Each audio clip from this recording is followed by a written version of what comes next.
మాజీ మంత్రి అంబటి రాంబాబు గారు హైకోర్టుని ఆశ్రయించారు.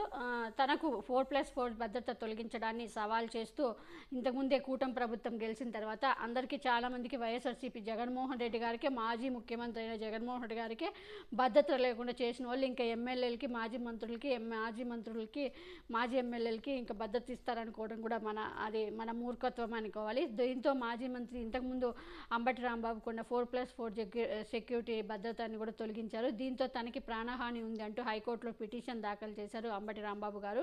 భద్రతను కొనసాగించేలా ఆదేశాలు ఇవ్వాలని పిటిషన్లో కోర్టుకు తెలిపారు.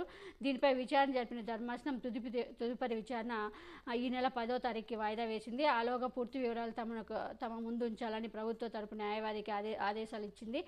కాగా ఇటీవల జరిగిన ఏపీ అసెంబ్లీ ఎన్నికల్లో నాడు మంత్రి హోదాలో ఉన్న అంబటి రాంబాబు గారు ఓటమి పాలయ్యాడు.